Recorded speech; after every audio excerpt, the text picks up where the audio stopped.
once you have your garden tilled and ready to plant, here are a few tips for planting your garden. I like to have a rain gauge. I don't know if you see that.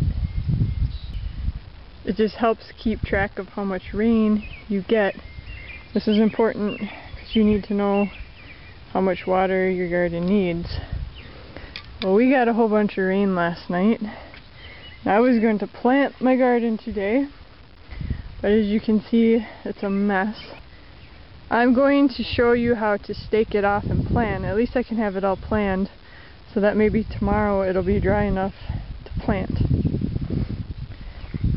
I buy stakes. You could rip them down yourself.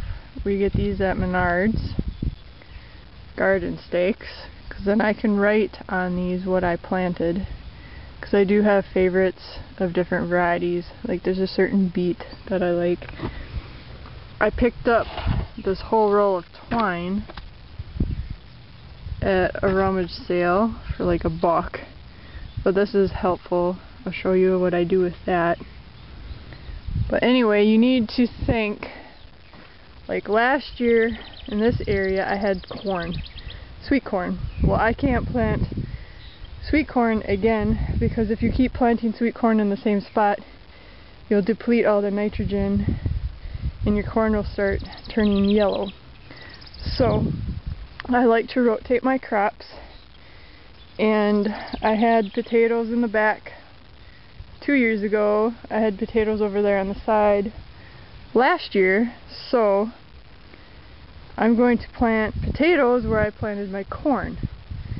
And where the corn is going this year, that's where my beets and carrots were, my root plants. So I put my stake down. If you're going to be tilling, you need to think, how wide is my tiller?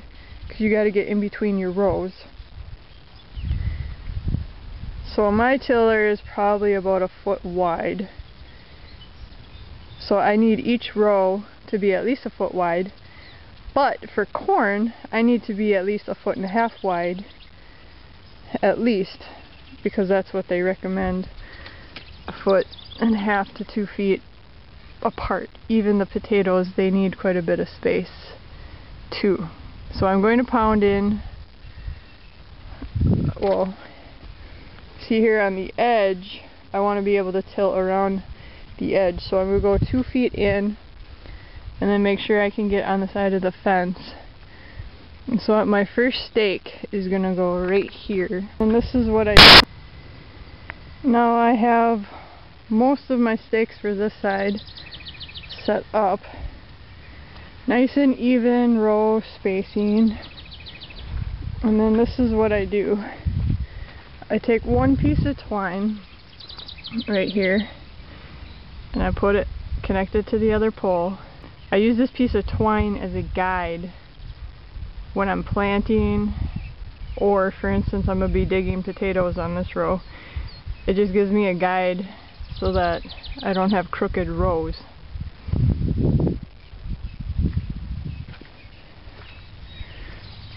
These are raised beds that have mint, comes back every year, and this oregano. These are my herb.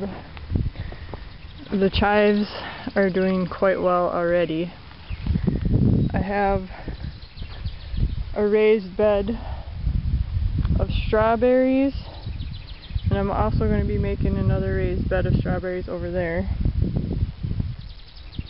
And then I tried to plant pumpkins with the garden, or in the garden, but it always becomes a disaster. So I had this pile of rocks that the farmers have been dumping here for years, and this is outside the garden, and this is where I plant pumpkins and watermelon. If you see, I made rings with rocks because they like to have a hill, and put fresh dirt in, and this is where I tilled up, or just hand shoveled to break up the dirt and loosen it for planting. This is where the pumpkins go. This here is my established bed of rhubarb plants. I have 5 of them, and they're really doing quite well with all the rain that we've had. This is northern Wisconsin, and it's May 20th. We've had a very cold, wet spring. That's why it's taking me so long to get this garden in. I've been battling the rain. Now, as you can see, this garden has a fence all the way around it. We have a lot of deer up here. They will get in my garden if I don't have a fence. So this type of fence on the edge has come in very handy because I plant all my cucumbers and peas and anything else that climbs, because I can just reuse this every year. The plants climb quite nicely on it. And if you can see right here, here's remnants of the cucumbers. I just pull these off every year and just keep reusing it. It works out quite handy. So along that whole fence line are the peas and cucumbers. And then along the back side of the fence, there's a whole row of blueberries that I keep adding to every year. I have about 20 plants, probably by now. I've had to put cages around them each winter because the rabbits chew these down, which stunts their growth. But these ones are coming in quite well. Blueberries are always quite the treat. And then I just have miscellaneous wild roses, bushes, daffodils are really pretty. This is one of my established asparagus beds. I wish it wasn't right in the middle of the garden, but there's not much I can do about it. And all along this fence line here, this is all asparagus. Each year I keep adding to it to hopefully have enough to feed our growing family. This is another asparagus bed that I've been working on weeding.